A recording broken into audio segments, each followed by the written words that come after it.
ഒരു ആത്മീകന്റെ കൂട്ടുകെട്ട് എപ്പോഴും ആത്മീകരമായിട്ടായിരിക്കും.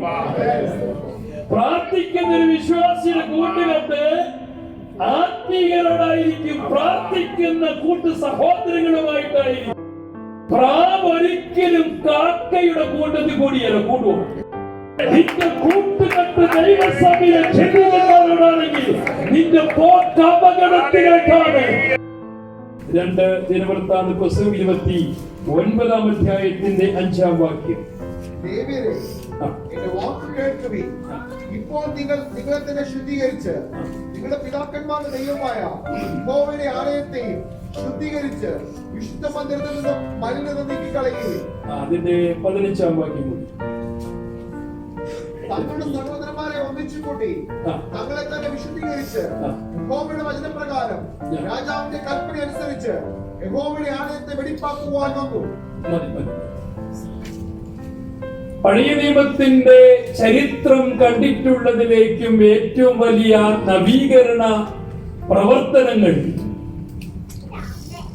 രാജ്യത്തും ദേശത്തും യഹോവയുടെ ആലയത്തിനും ചെയ്ത ദാവീദ് കഴിഞ്ഞാൽ ഏറ്റവും പ്രബലനായി അറിയപ്പെട്ടിരുന്ന ഹിസ്കിയാവ് രാജാവ്.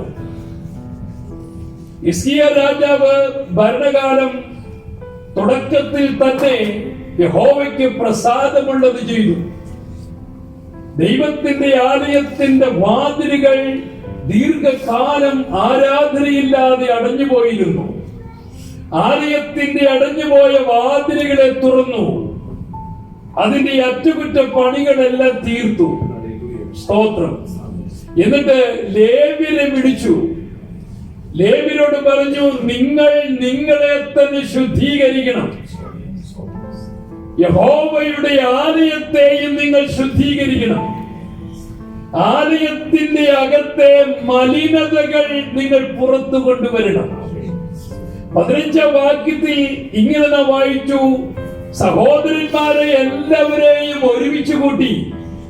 ദൈവസഭയിലെ ആളുകളെ മുഴുവനും ഒരുമിച്ച് കൂട്ടിയിട്ട് ചെയ്തത് അവർ തങ്ങളെ തന്നെ ശുദ്ധീകരിച്ചു. എങ്ങനെ? യഹോവയുടെ വചനപ്രകാരം. രാത്രിയിലും അല്പനേരം ഒരുമിച്ച് ഈ ദൈവവചന ഭാഗം നാം ശ്രദ്ധിക്കാൻ പോകുകയാണ്. ദൈവമക്കൾ ഈ ഒരു കാലഘട്ടത്തിൽ ദൈവം ആഗ്രഹിക്കുന്ന ആ ഒരളവിൽ ശുദ്ധീകരണം പ്രാപിക്കണം. നമ്മുടെ ശുദ്ധീകരണത്തിന്റെ മാനദണ്ഡം എന്ന് പറയുന്ന ഏതാണ്? ശുദ്ധീകരണത്തിന്റെ മാനദണ്ഡം ദൈവത്തിന്റെ വചനമാണ്. 15-ാം വാക്യം വായിച്ചു, യഹോവയുടെ വചനപ്രകാരം. അപ്പോൾ ദൈവസഭകൾക്ക് ഇന്ന് വേണ്ടത്, ദൈവജനത്തിന് ഇന്ന് വേണ്ടത് ദൈവവചനപ്രകാരമുള്ള ഒരു ശുദ്ധീകരണമാണ്. ഹല്ലേലൂയ. നാം വീണ്ടും ജനിക്കപ്പെട്ടത് വചനത്തിലാണ്. ഒരു വിശ്വാസിയുടെ ആത്മീക ജീവിതത്തിന്റെ വളർച്ച ദൈവവചനത്തിലാണ്. ഈ വചനമാണ് നമ്മുടെ വഴികാട്ടി. അതുകൊണ്ട് ക്രിസ്തീയ ജീവിതത്തിൽ നമ്മുടെ ജീവിതത്തെ ശോധന ചെയ്യേണ്ടതും ഒരു ശുദ്ധീകരണത്തിന്റെ അനുഭവത്തിലേക്ക് നാം എത്തേണ്ടതും അതിന്റെ മാനദണ്ഡം വിശുദ്ധ ബൈബിളാണ്, ദൈവവചനമാണ്. ഈ വചനം എന്തു പറയുന്നു എന്നുള്ളതാണ് പ്രധാനം. സ്തോത്രം. ഇന്നത്തെ പെന്തിക്കോസ്ത് സഭകളിൽ ഉപദേശത്തിന് പഞ്ഞമില്ല, ആരാധനയ്ക്കും വർഷിപ്പിനൊന്നും പഞ്ഞമില്ല. പക്ഷേ പലരും ദൈവവചനത്തിന്റെ അതിർത്തികൾ ലംഘിച്ച് സ്വന്തം ഇഷ്ടത്തിനും ഇംഗിതത്തിനും അനുസരിച്ച് കാര്യങ്ങൾ കൊണ്ടുപോവുകയാണ്. ദൈവസഭയിലെ 10 പുത്തൻ കയ്യിലുള്ളവൻ എന്ത് തെറ്റ് ചെയ്താലും ഉപദേശത്തെ റബ്ബർ പോലെ വലിച്ചു നീട്ടും. എന്നാൽ അത്താഴപ്പെട്ടിരിക്കാൻ പാവപ്പെട്ട ഒരു ചെറിയ തെറ്റ് ചെയ്താൽ നിയമത്തിന്റെ മുൾമുനയിലേക്ക് അവന് കൊണ്ടുവരും. മനസ്സിലായോ? ഇന്നത്തെ സഭകളിൽ സംഭവിക്കുന്ന കാര്യമതാണ്. എന്നാൽ ഇന്ന് രാത്രി എന്തറിയാം? ദൈവത്തിന്റെ മുമ്പിൽ ദൈവജനം, സ്തോത്രം, ദൈവവചനത്തിന് മുമ്പിൽ വലിയവനെന്നോ ചെറിയവനെന്നോ മാറ്റമില്ലാതെ നമ്മുടെ എല്ലാവരുടെയും അളവുനൂൽ എന്ന് പറയുന്നത് ഈ ദൈവത്തിന്റെ വചനമാണ്. ദൈവത്തിന്റെ വചനത്തിനു മുമ്പിൽ വലിയവനെന്നോ ചെറിയവനോ ഇല്ല. ഈ വചനപ്രകാരമുള്ള ശുദ്ധീകരണം ഓരോ ദൈവമക്കൾക്കും ഉണ്ടാകണം. ഹല്ലേലൂയ. തങ്ങളെ തന്നെ അവർ ശുദ്ധീകരിച്ചു. അവർ ആലയത്തെ ശുദ്ധീകരിച്ചു. എന്തിനു വേണ്ടി നാം ശുദ്ധീകരിക്കപ്പെടണം? എന്തിനു വേണ്ടി? എന്തിനാ ശുദ്ധീകരണം? ഒന്നാമത്തെ കാര്യം ഇതാണ്, ദൈവത്തിന്റെ ശബ്ദം കേൾക്കണമെങ്കിൽ ജീവിതത്തിൽ ശുദ്ധീകരണം ഉണ്ടാകണം. ദൈവത്തിന്റെ ശബ്ദം കേൾക്കണമെങ്കിൽ എന്തുണ്ടാകണം? ജീവിതത്തിൽ ശുദ്ധീകരണം ഉണ്ടാകണം.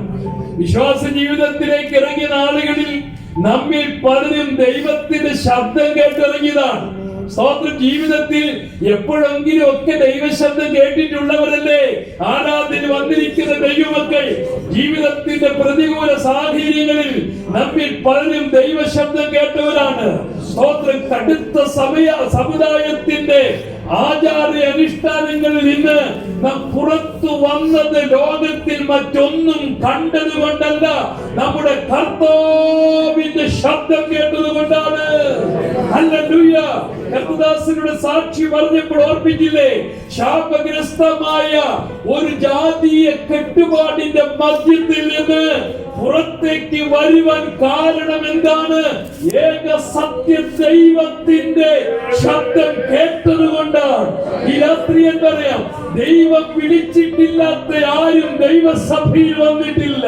ദൈവ ശബ്ദം കേൾക്കാത്ത ആരും ദൈവസഭയിൽ നിന്ന് വന്നിട്ടില്ല.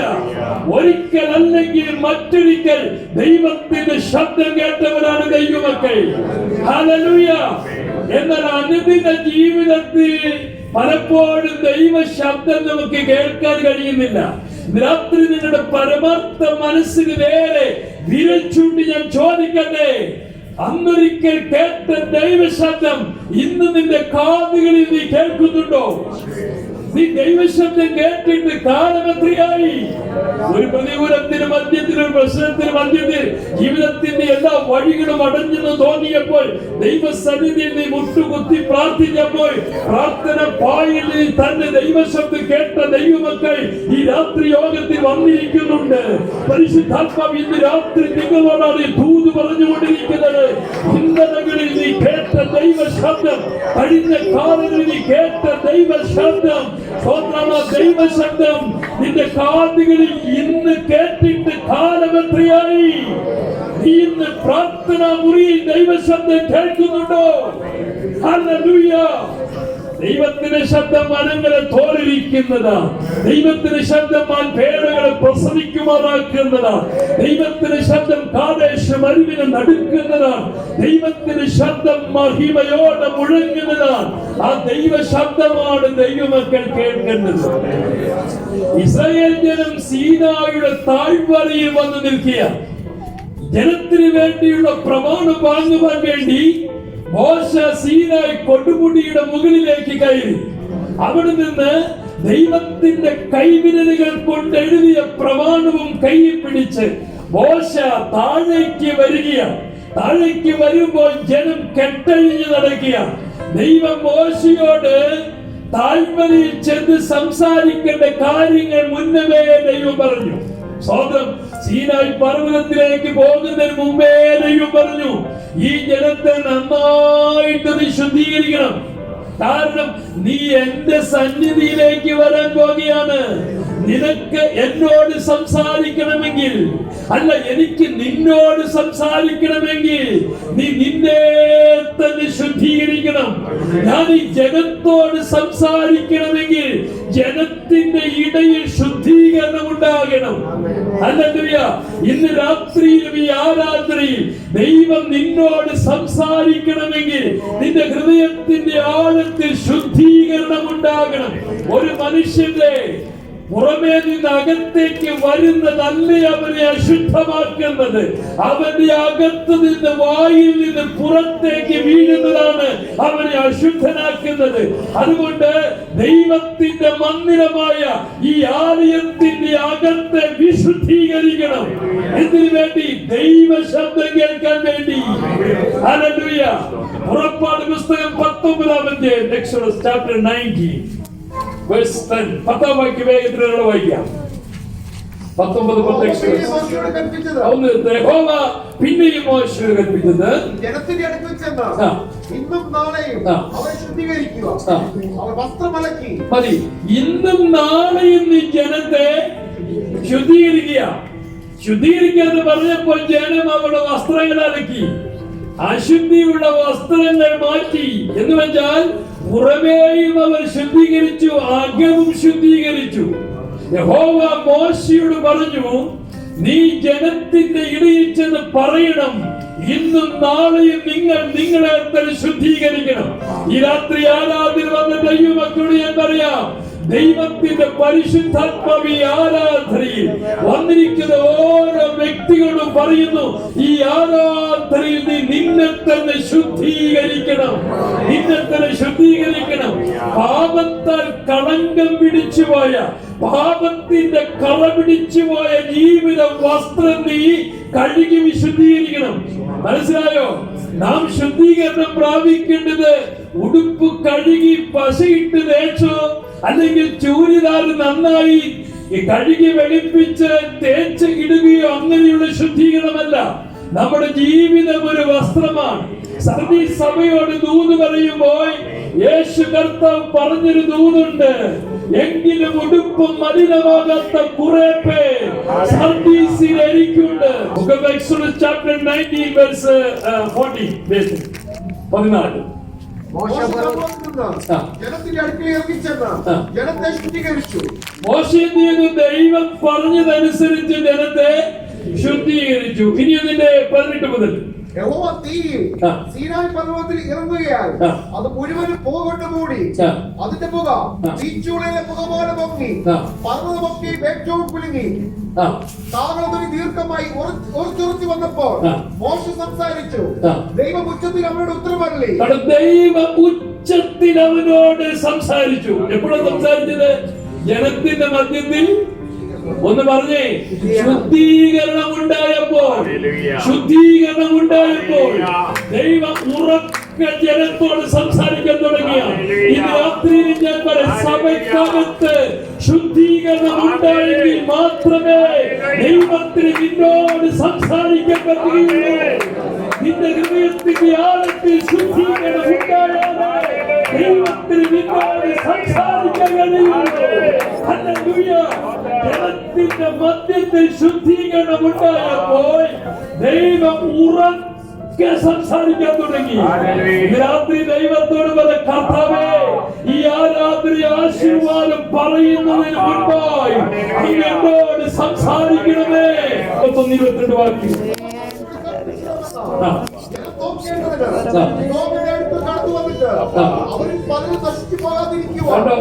ഒന്നും കേൾക്കണം. എന്തിനാ ശുദ്ധീകരണം? പലരും നശിച്ചു പോകാതിരിക്കാൻ. എന്തിനാ ദൈവസഭയ്ക്കകത്ത് ശുദ്ധീകരണം? നീ പള്ളി വിട്ട്, പാരമ്പര്യം വിട്ട്, പൗരോഹിത്യം വിട്ട്, ജാതി ആരാധന വിട്ട്, പെന്തിക്കോസിന്റെ സത്യത്തിന് വേണ്ടി ഇറങ്ങിയിട്ട് നീ ഇടവഴിയിൽ വെച്ച് നശിച്ചു പോകാതിരിക്കാൻ ഹൃദയത്തിന്റെ ആഴത്തിൽ ശുദ്ധീകരണം ഉണ്ടാകണം. ഹല്ലേലൂയ. അക്കരെ വിടുകയും ചെയ്തു. സ്തോത്രം. വാഗ്ദത്ത ദേശത്ത് എത്താൻ പറ്റിയില്ല. എത്ര പരിതാപകരമാണ്. മിസ്രയും വിടുകയും ചെയ്തു. കനാൻ ദേശത്ത് എത്താനും പറ്റിയില്ല. ഈ രാത്രി എന്തറിയാം? നമ്മുടെ ദൈവത്തിന് വേണ്ടി ഇറങ്ങിയത് വില കൊടുത്തിറങ്ങിയതാണ്. നിങ്ങളിൽ പലരും വില കൊടുത്തിറങ്ങിയവരാണ്. വില കൊടുത്ത് ദൈവത്തിന് വേണ്ടി, വചനത്തിന് വേണ്ടി, സത്യത്തിന് വേണ്ടി, ഉപദേശത്തിന് വേണ്ടി വില കൊടുത്തിറങ്ങിയ ദൈവമക്കളോട് ഞാൻ പറയാം, നീ നശിച്ചു പോകാതിരിക്കാൻ, നീ നിത്യത്തിലെത്തേണ്ടതിന് വേണ്ടി, നീ ദൈവരാജ്യത്തിലെത്തുന്നതിന് വേണ്ടി, നീ മരുഭൂമിയിൽ പട്ടുപോകാതിരിക്കുന്നതിന് വേണ്ടി. ഹല്ലേലൂയ.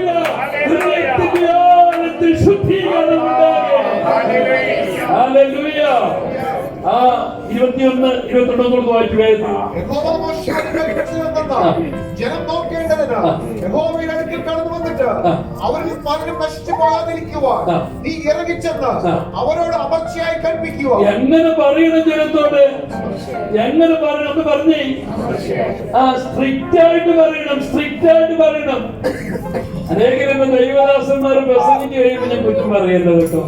ഇരിക്കുന്ന ജനത്തിന്റെ ഹാലിളകി ആടി അവര് ചിരിച്ച് ചിരിച്ച് കൊടല് മറിഞ്ഞു പോകും. എന്ത് പ്രസംഗിക്കുമ്പോഴ്? വചനം പ്രസംഗിക്കുമ്പോൾ. വചനം രാത്രി ഞാൻ പറയാം, ദൈവവചനം പ്രസംഗിക്കുമ്പോൾ ജനം ഇരുന്ന് കുടുകിട ചിരിക്കുകയല്ല വേണ്ടത്. വചനം എന്ന വാട് ഹൃദയത്തിന്റെ ഉള്ളിലേക്ക് തുളച്ചു ചെല്ലുമ്പോൾ പ്രാണനെയും ആത്മാവിനെയും സത്യവച്ചുകളെയും വേർപിടിവിക്കുന്നവരെ ആഴത്തിലേക്ക് തുളച്ചു കയറുന്ന ദൈവത്തിന്റെ വചനം കേൾക്കുമ്പോൾ ജനത്തിന്റെ മധ്യത്തിൽ ചിരിയുടെ ശബ്ദമല്ല ഉയരുന്നത്. ജനത്തിന്റെ കണ്ണുകളിൽ നിന്ന് കണ്ണുനീരുണ്ടാകണം. ജനം ദൈവസന്നിധാനത്തിൽ നെടുമ്പാടുകൾ കരയണം. ജനം ശുദ്ധീകരണത്തിന്റെ ആളുകളിലേക്ക് ഇറങ്ങണം. അതിനുവേണ്ടി ജനത്തോട് എങ്ങനെ പറയണം? സ്ട്രിക്റ്റ് ആയിട്ട് പറയണം. എങ്ങനെ പറയണം? അമർച്ചയായിട്ട് പറയണം. അമർച്ച അത് മലയാളത്തിൽ ഒരു പ്രത്യേക പദമാണ്. എന്ന് പറഞ്ഞാൽ ഗൗരവമായിട്ട് പറയണം, ഗൗരവമായിട്ട് തർജ്ജനം ചെയ്യണം എന്നുള്ളതൊക്കെ പദത്തിന്റെ അർത്ഥം. അപ്പോൾ ആത്മീക വിഷയങ്ങളും ദൈവവചനവും സ്തോത്രം ദൈവജനത്തിന് നൽകുമ്പോൾ അമർച്ചയായി അത് സ്ട്രിക്റ്റ് ആയിട്ട് സംസാരിക്കേണ്ടതാണ് ദൈവത്തിന്റെ വചനം. ഹല്ലേലൂയ. ദൈവവചനം കേട്ട് ആളുകൾ കുടുകിട ചിരിച്ചെന്ന് എഴുന്നേൽക്കേണ്ടത്. വചനത്തിനു മുമ്പിൽ സ്തോത്ര ജീവിതത്തിന്റെ കുറവുകൾ കാണണം, പാപങ്ങൾ കാണണം, രഹസ്യ ജീവിതത്തിന്റെ പാപങ്ങൾ കാണണം. ജീവിതത്തിന്റെ ഹൃദയത്തിന്റെ കോടുകളിൽ ഒളിപ്പിച്ചു വെച്ചിരിക്കുന്ന പാപത്തെ ദൈവത്തിന്റെ പരിശുദ്ധാത്മ വചനങ്ങൾ ഇടപെടുവാനിടയായി തീരണം. അങ്ങനെയാണെങ്കിൽ ഈ രാത്രിയിൽ പറയാം, ദൈവ വചന പ്രകാരമാണ് ശുദ്ധീകരണം. ദൈവസഭയ്ക്കകത്ത് ആവശ്യമാണ്. എന്തിനു വേണ്ടി? ജനം നശിച്ചു പോകാതിരിക്കുന്നതിന് വേണ്ടി മോശയെ ഈ ജനത്തോട് പറയേണ്ടത് അമർച്ചയായി ജനത്തോട് പറയണം. ഹല്ലേലൂയ. നശിച്ചു പോകാതിരിക്കാൻ പ്രിയപ്പെട്ടവരെ, ദൈവത്തെ സേവിക്കാൻ ഇറങ്ങിയിട്ട് നിത്യജീവൻ ലഭിക്കുന്നില്ലെങ്കിൽ, അക്കരെ നാട്ടിൽ എത്താൻ കഴിഞ്ഞില്ലെങ്കിൽ, നമ്മളെക്കാൾ മോശന്മാർ വേറെ ഒന്നും ആരുമില്ല ഈ ലോകത്തിൽ. ഒരു നന്നായി ഒരു തിയേറ്ററിൽ പോയി സിനിമ കാണാൻ നമുക്ക് കഴിഞ്ഞിട്ടില്ല. ഒരു കുപ്പി ഒരു പൈന്റ് പോലും കഴിക്കാൻ കഴിഞ്ഞിട്ടില്ല. ഒന്ന് സ്മോക്ക് ചെയ്യാൻ നമ്മുടെ പലർക്ക് കഴിഞ്ഞിട്ടില്ല. അങ്ങനെ എത്രയോ കാര്യങ്ങൾ ഈ വചനത്തിന് വേണ്ടി നമ്മൾ വേണ്ടത് വെച്ചവരാ. സ്വന്തം അത് വേണ്ടെന്ന് വെക്കുകയും നീ നിത്യതയിൽ എത്താതിരിക്കുകയും ചെയ്താൽ നീയല്ല ലോകത്തിലെ ഏറ്റവും വലിയ പോഷൻ. അതുകൊണ്ട് ഇത് രാത്രി ഞാൻ പറയാം, നമ്മൾ ഇറങ്ങി തിരിച്ചത് ഇടവഴിയിൽ വെച്ച് നശിച്ചു പോകാനല്ല, ഇറങ്ങി തിരിച്ചത് അക്കരെ എത്തുവാൻ വേണ്ടി. നമ്മുടെ ലക്ഷ്യം നിത്യജീവനാണ്, നിത്യജീവനാണ്. നീ ഇടവഴിയിൽ വെച്ച് നശിക്കാതിരിക്കാൻ ജനത്തോട് പറയണം, ശുദ്ധീകരണം പ്രാപിക്കാം. Hallelujah, hallelujah. എന്തിനാ ശുദ്ധീകരണം പ്രാപിക്കേണ്ടത്? ദൈവശബ്ദം കേൾക്കണം, ദൈവശബ്ദം കേൾക്കണം. സ്തോത്രം. ദൈവശബ്ദം കുറെ കാലങ്ങളായി ദൈവശബ്ദം കേട്ടിട്ട് തടഞ്ഞു. സ്തോത്രം. ഉൽപ്പത്തി പുസ്തകം 13-ാം അധ്യായത്തിന്റെ 14-ാം വാക്യത്തിൽ അവിടെ ലോത്ത് അബ്രഹാമിനെ വിട്ടുപിരിഞ്ഞ ശേഷം യഹോവ അബ്രഹാമിനെ അറിയിച്ചു. എപ്പോഴാ സംസാരിച്ചത്? വിട്ടുപിരിഞ്ഞ ശേഷം. എനിക്കൊക്കെ ഒത്തിരി വിശദീകരിക്കുന്നുണ്ട്, എന്റെ മുമ്പിൽ സമയം തീർന്നുകൊണ്ടിരിക്കുക. ലോത്ത് അബ്രഹാമിനെ വിട്ടുപിരിഞ്ഞ ശേഷം ഒരിക്കലും അബ്രഹാം ഇറങ്ങി തിരിഞ്ഞത് കൽദയ പട്ടണമായ ഊരിൽ നിന്ന് അബ്രഹാം ഇറങ്ങിയത് എന്തുകൊണ്ടാണ് ഇറങ്ങിയത്? ദൈവശബ്ദം കേട്ടാ ഇറങ്ങിയത്. അബ്രഹാമേ, നീ നിന്റെ ദേശത്തെയും ചാർച്ചക്കാരെയും പിതൃഭവനത്തെയും വിടണം. വിട്ടു പുറപ്പെട്ട് ഞാൻ നിന്നെ കാണിപ്പാൻ ഇരിക്കുന്ന ദേശത്തിൽ പോകണം. ഒരിക്കൽ ദൈവശബ്ദം കേട്ടിറങ്ങി അബ്രഹാം. ദൈവശബ്ദം കേട്ടിറങ്ങിയപ്പോൾ ലോത്ത് കൂടെ ഇറങ്ങി. കുറെ കാലം ലോത്ത് കൂടെയുണ്ടായിരുന്നു. കുറച്ചു കാലം കഴിഞ്ഞപ്പോൾ ലോത്തിന്റെ കാഴ്ചപ്പാട് മാറി. സ്തോത്രം. ലോത്ത് അബ്രഹാമിന് പറഞ്ഞു, നീ ഇടത്തേക്ക് ഞാൻ നടത്തോട്ടെ. അബ്രഹാമും ലോത്തും തമ്മിൽ വഴിപിരിഞ്ഞു. ലോത്ത് അബ്രഹാമിനെ വിട്ടുപിരിഞ്ഞ ശേഷം ദൈവം അബ്രഹാമിനോട് വീണ്ടും സംസാരിച്ചു. ഞാൻ ഇന്ന് രാത്രി പറയാൻ ആഗ്രഹിക്കുന്ന ഒരു ദൂത് ഇതാണ്: ഒരുമിച്ച് ഇറങ്ങിയ ലോകത്ത് കാഴ്ചപ്പാടില്ലാത്തവനാണ്. ഒരുമിച്ച് ഇറങ്ങിയ ലോകത്ത് ദർശനമില്ലാത്തവനാണ്. ഒരുമിച്ച് ഇറങ്ങിയ ലോകത്ത് ദൈവശബ്ദം കേട്ടിറങ്ങിയവനല്ല. സ്വന്തം ദൈവശബ്ദം കേട്ടിറങ്ങാത്തവനുമായി ആണ് നിന്റെ ചങ്ങാത്തമെങ്കിൽ, നിന്റെ കൂട്ടുകെട്ടെങ്കിൽ നിന്നോട് ദൈവത്തിൽ ഒന്നും പറയാറില്ല, ഒന്നും സംസാരിക്കാറില്ല. ഈ രാത്രി ഞാൻ ചോദിക്കട്ടെ, നിന്നെ വിളിച്ചിറക്കിയ ദൈവത്തിന്റെ ശബ്ദം നീ കേട്ടിട്ട് കാലമത്രയായി? അബ്രഹാമേ, നിന്നെ വിളിച്ചിറക്കിയപ്പോൾ നീ ദൈവശബ്ദം കേട്ടിറങ്ങിയതല്ലേ? നീ ലോകത്തുമായുള്ള ചങ്ങാത്തത്തിൽ ദൈവശബ്ദം നിന്നുപോയി. ദൈവമക്കളെ, ഗൗരവമായി നാം ചിന്തിക്കേണ്ട കാര്യം ഇതാണ്. ലോകത്തുമായിട്ടുള്ള കൂട്ടുകെട്ട് തുടങ്ങിയപ്പോൾ അബ്രഹാമിന് പിന്നെ ദൈവം അബ്രഹാമിനോട് ഒന്നും പറഞ്ഞില്ല, ഒന്നും സംസാരിച്ചില്ല. പിന്നെ എപ്പോഴാ സംസാരിച്ചു തുടങ്ങിയത്? ആ കൂട്ടുകെട്ട് വിട്ടപ്പോഴാ സംസാരിക്കാൻ തുടങ്ങിയത്. പണ്ടാരോ പറഞ്ഞില്ലേ, നീ ആരാണെന്ന് ഞാൻ പറയാം, ബാക്കി അറിയാമെന്ന് പറഞ്ഞേ. നിന്റെ കൂട്ടുകാരൻ ആരാന്ന് പറ. നിന്റെ കൂട്ടുകാരൻ ആരാന്ന് പറ. നീ ആരാണെന്ന് ഞാൻ പറയാം. നമ്മുടെ കൂട്ടുകെട്ട് ആരോടാണ്? ദൈവസഭയിൽ ആത്മീകരും അനാത്മീകരുമുണ്ട്. ദൈവസഭയിൽ ജഡീകന്മാരും പ്രാകൃതന്മാരുമുണ്ട്. ദൈവസഭയിൽ ജഡീകന്മാരും പ്രാർത്ഥിക്കുന്നവരുമുണ്ട്. ദൈവസഭയിൽ ദർശനമുള്ളവരും ദർശനം കളഞ്ഞു കുടിച്ചവരുമുണ്ട്. ഇന്ന് രാത്രി ഗൗരവമായി ദൈവാത്മാവ് ചോദിക്കുന്നു, ദൈവസഭ തകർത്തേണ്ടത് കൂട്ടുകെട്ടാനുമായിട്ടാണ്.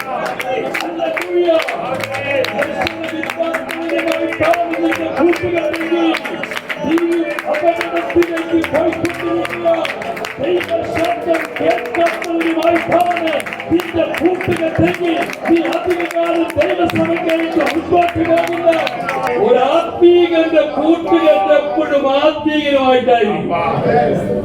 പ്രാർത്ഥിക്കുന്ന ഒരു വിശ്വാസിയുടെ കൂട്ടുകെട്ട് ആത്മീയരോടായിരിക്കും. പ്രാർത്ഥിക്കുന്ന കൂട്ടു സഹോദരങ്ങളുമായിട്ടായിരിക്കും. പ്രാവ് ഒരിക്കലും കാക്കയുടെ കൂട്ടത്തിൽ കൂടിയല്ല കൂടുവോ? എവിടെയും നിങ്ങൾ കണ്ടിട്ടുണ്ടോ? പ്രാവും കാക്കയുടെ ഒന്നിച്ച് തീറ്റത് ഒന്നിച്ച് പറന്നു പോലെ കണ്ടിട്ടുണ്ടോ?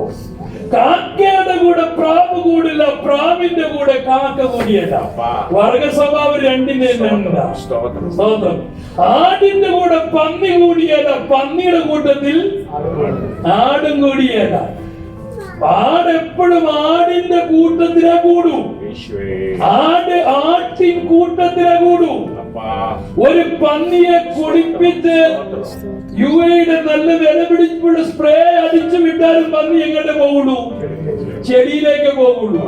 അപ്പോൾ വിശുദ്ധി കാത്തു സൂക്ഷിക്കുന്ന ആടിന്റെ കൂട്ടത്തിൽ പന്നി കൂടിയല്ല. പന്നിക്കൂട്ടത്തിലെ കൂടൂ, ആട്ടിൻകൂട്ടത്തിലെ കൂടൂ, പ്രാവിൻ കൂട്ടത്തിലെ കൂടൂ. ആത്മീകരായ വിശ്വാസിയുടെ കൂട്ടുകെട്ട് ആത്മീകരായിരിക്കും. നിന്റെ കൂട്ടുകെട്ട് ദൈവസഭയിലെ ചെടികളോടാണെങ്കിൽ നിന്റെ പോക്ക് അപകടത്തിലേക്കാണ്. അതുകൊണ്ട് ഗൗരവമായി പരിശുദ്ധാത്മാവ് ഈ പകൽ ദൂത് പറയുന്നു, നിന്നെ ശുദ്ധീകരിക്കണം. കാരണം ദൈവശബ്ദം കേൾക്കാം. അബ്രഹാമേ, നീ ദൈവശബ്ദം കേട്ടിട്ട് കാലം എത്രയായി? ലോകത്തുമായിട്ടാണ് നിന്റെ കൂട്ടുകെട്ടെങ്കിൽ അബ്രഹാമേ, എനിക്ക് നിന്നോട് സംസാരിക്കാനില്ല. അബ്രഹാമിൽ നിന്ന് ലോകത്ത് വേർപിരിഞ്ഞപ്പോൾ വീണ്ടും ദൈവം അബ്രഹാം സംസാരിച്ചു തുടങ്ങി. നമ്മുടെ കണ്ണിലെ ഒരു നിമിഷം ദൈവശബ്ദം കേൾക്കണമെങ്കിൽ നമ്മെ ഈ രാത്രി എത്ര ദൈവമക്കൾ ആഗ്രഹിക്കുന്നു, കർത്താവേ അങ്ങ് എന്നോട് സംസാരിക്കണമേ, അങ്ങ് എന്നോട് സംസാരിക്കണമേ. പഴയ നിയമ ഇസ്രായേല് പർവ്വതത്തോടടുക്കാൻ പോലും അവർക്ക് നിർവാഹമില്ലായിരുന്നു. കാരണം ആ പർവ്വതം പുകഞ്ഞുകൊണ്ടിരിക്കുകയായിരുന്നു. ദൈവസാന്നിധ്യം ഇറങ്ങി വന്നപ്പോൾ അവിടെ കാഹളനാദം, കൊടുങ്കാറ്റും, വേഗതമസ്സും എല്ലാം ആ പർവ്വതത്തിൽ ഉണ്ടായിരുന്നു. ദൈവം പറഞ്ഞൊരു മനുഷ്യനാകട്ടെ ഒരു മൃഗമാകട്ടെ സ്തോത്രം തീനായുടെ അടിവാരത്ത് പോലും കാല് വെക്കരുത്. കാരണം വിശുദ്ധിയിൽ ഭയങ്കരനായ ദൈവം എഴുന്നള്ളി വരുന്ന സ്ഥലമായതുകൊണ്ട് മോശ പോലും ദൈവശബ്ദം കേട്ട് വിറച്ചുപോയി. ദൈവ സാന്നിധ്യം മോശ ഇറങ്ങി വന്നപ്പോൾ മോശയുടെ മുഖത്ത് നോക്കാൻ ഇസ്രായേലിന് കഴിയാതെ വണ്ണം ആ മുഖം തേജസ്കരിക്കപ്പെട്ട മുഖമായി മാറി. ഇത് രാത്രി ഞാൻ പറയാം, പഴയ നിയമ ഇസ്രായേല് അടുത്തോട്ടടുക്കാൻ പേടിച്ച ആ കൃപാസനത്തിലേക്ക് ഇന്ന് രാത്രി നാം ഓടി വന്നിരിക്കുക. ഇന്ന് രാത്രി അപ്പാ പിതാവേ എന്ന് വിളിച്ചുകൊണ്ട് ആ കൃപാസനത്തിലേക്ക് ഓടി വരാൻ അവൻ നിനക്ക് പുത്രത്വത്തിന് പദവി നൽകിയിരിക്കുക. ഈ ദൈവ ശബ്ദം കേട്ടിട്ട് കാലത്തിലായി ഇന്ന് രാത്രിയെ പറയാൻ നിന്റെ കൂട്ടുകൾ താല്പര്യങ്ങളുണ്ടെങ്കിൽ ദൈവത്തിന് നിന്നോട് സംസാരിക്കാനില്ല. ഇന്ന് രാത്രി പറ, കർത്താവേ എന്നോട് ഒന്നുകൂടി സംസാരിക്കണമേ, എന്നോട് ഒന്നുകൂടി ഇടപെടണമേ, അങ്ങയുടെ കരത്തിന് സ്വാശ്രയം ഇന്ന് വേണം കർത്താവേ. എത്ര പേർ ഇന്ന് രാത്രി ആഗ്രഹിക്കുന്ന ദൈവമക്കൾ തങ്ങളെ എത്ര ഏൽപ്പിച്ചു കൊടുക്കട്ടെ.